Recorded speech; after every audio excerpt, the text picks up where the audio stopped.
Mes bien chers frères et mes bien chères sœurs, bonjour. Une petite pensée pour vous aujourd'hui.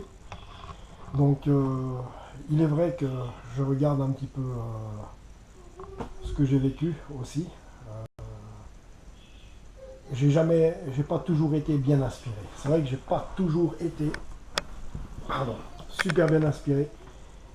La vérité est dans la Bible. La vérité, le chemin et la vie, ce sont ces saintes écritures et rien d'autre. Très longtemps, depuis que je suis adolescent, j'ai cru que c'était nous qui dirigions la vie, comme tout le monde, comme tout païen, comme toute personne incrédule. Et c'est-à-dire que j'avais reçu des enseignements bibliques, mais lorsque j'étais enfant, ça m'avait intéressé, ça m'avait interpellé. Et quand je suis arrivé à l'âge adulte, donc aux alentours des... je vais dire quoi. Ouais, depuis l'âge de 16 ans, je ne suis plus retourné donc à la messe. Donc actuellement, je suis de confession normalement catholique, mais j'ai tourné le dos à l'église catholique. Je ne suis pas catholique. Pour moi, je ne suis plus catholique. Je suis chrétien évangélique.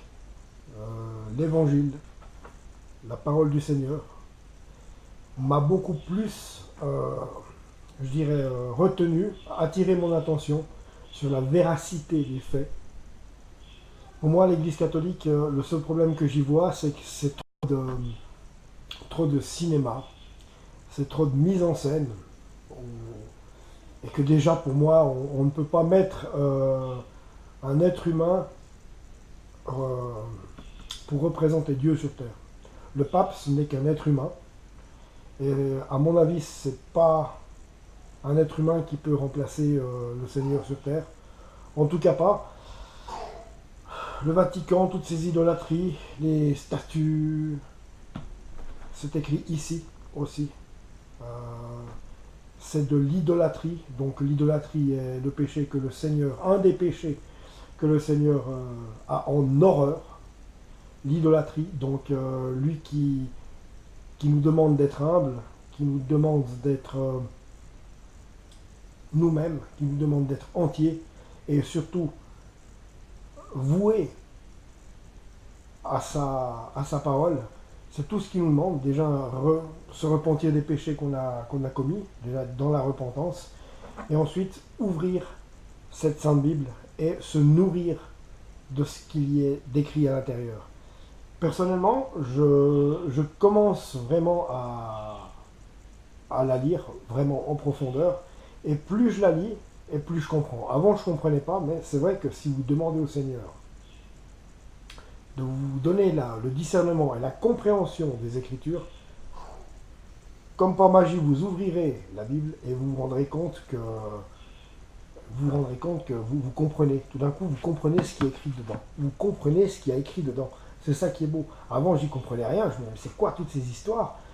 Ça n'a rien à voir. Mais maintenant, quand je l'ouvre, je me rends compte que c'est comme un, vulgairement parlant, c'est comme un manuel de la vie. C'est comme un. Pour moi, c'est le mode d'emploi de la vie que le Seigneur Jésus nous a donné. Le mode d'emploi de la vie. Tout ce que l'on a besoin de savoir est là.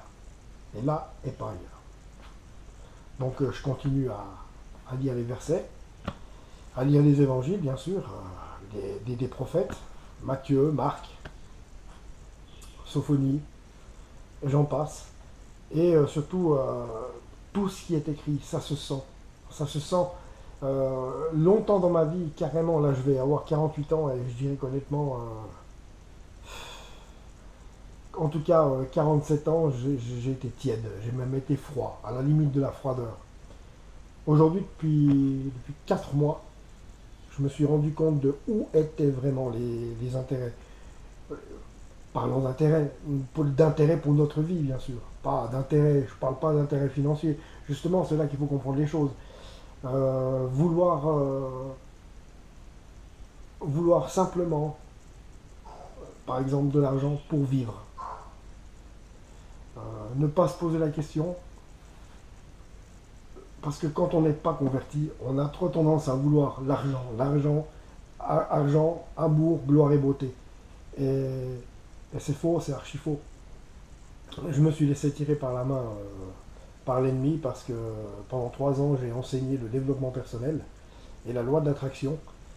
Et j'ai vu que du feu, j'étais pourtant chrétien, mais tiède, je le dis bien. Et j'ai compris il n'y a pas longtemps, puisque c'est le Seigneur lui-même qui est venu me le dire à travers un rêve, arrête ça. J'oublierai jamais ça, c'est arrête ça. C'est guidé par Satan. Si la loi d'attraction te donne quelque chose, c'est Satan qui aura un droit sur ta vie ensuite. Et j'ai complètement arrêté, j'ai balancé la chaîne YouTube que j'avais, qui avait 2000 abonnés, je crois. Et j'ai commencé à vraiment ouvrir les yeux. Je me suis senti tiré par le Seigneur parce qu'à un moment donné, j'étais entre les deux, entre le développement personnel, les enseignements de développement personnel et la Sainte Bible, les Écritures du Seigneur. Mais le Seigneur m'a appelé beaucoup plus fort. Il faut savoir que moi, je suis une personne qu'il a vraiment été chercher très loin. Il a vraiment insisté, insisté, insisté. Moi, je l'avais rejeté plus d'une fois, en n'y croyant pas, en me disant ouais bon, ouais bon, ouais cause toujours, il y a toujours des guerres, il y a toujours des malades, il y a toujours des gens malheureux. En fait, ça n'a rien à voir. Ça n'a rien à voir. Cultiver sa propre foi et vouloir, je veux dire, faire grandir une relation personnelle avec le Seigneur, je pense que c'est ça le plus important de la vie. Le plus important de la vie, c'est ça parce qu'il est le chemin, la vérité, la vie. Et tout ce qu'on peut vivre en tant qu'être humain sur cette planète, que ce soit notre passion, entre guillemets, que ce soit notre travail auquel il faut s'adonner quand même, et tout plein d'autres choses, je m'aperçois aujourd'hui que tout est futile sur ce plan humain. Et à la rigueur, je suis prêt à vous dire, j'attends l'enlèvement avec grande impatience pour pouvoir vivre le vrai. Parce que là, on est un peu forcé de faire les choses. Et quand on est chrétien 2 fois plus, on s'aperçoit que, je dirais presque qu'il n'y a presque plus d'intérêt à servir ça, quoi. À servir ce monde qui vaut pas un clou finalement. Donc quand je regarde tout ce qui se passe, c'est pas pour déprimer, c'est pas ça. Mais en vue de ce qui est écrit ici, ça c'est merveilleux, ça c'est énorme. Donc ce que j'entends dans la rue, pour moi ça vaut plus rien. Pour moi c'est ça qui est la vérité. C'est là où je mets mon attention, où je mets tout mon focus. C'est là, dans la Bible. C'est tout ce que j'avais à vous dire pour le moment, mes chers frères, mes chères sœurs. Donc, merci d'être là, merci de votre présence, merci d'écouter mes récits. Je suis heureux de participer à vous partager ce que je ressens, ce que je pense. Et j'ai encore tant à dire et j'ai encore tant à partager parce que chaque jour, le Seigneur me donne beaucoup de choses que je sens qu'il faut que je vous partage. Je dirais c'est peut-être pour ça que j'ai fait cette chaîne, parce que je me suis senti justement appelé par le Seigneur, comme vous tout chrétien, à partager l'évangile, à partager la parole. Donc la raison pour laquelle je fais cette vidéo. Abonnez-vous à la chaîne car je vais pouvoir comme ça vous transmettre d'autres vidéos comme celle-là. Quant à moi, je vous embrasse. Ciao tout le monde, et puis mes chers frères, mes chères sœurs, que Dieu vous bénisse. Allez, ciao.